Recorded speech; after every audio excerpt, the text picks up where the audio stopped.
.338 Norma Magnum. It has some punch.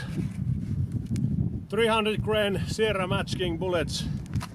But the recoil is really like shooting with suppressed 6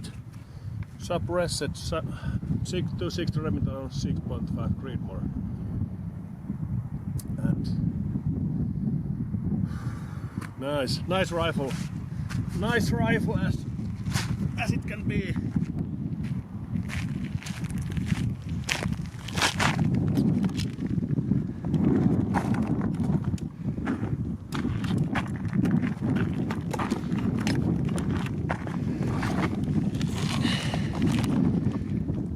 All the futures rear stock.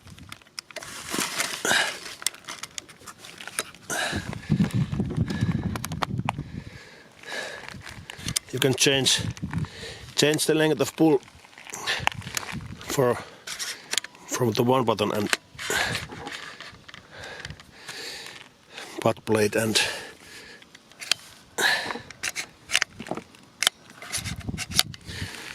no tools needed.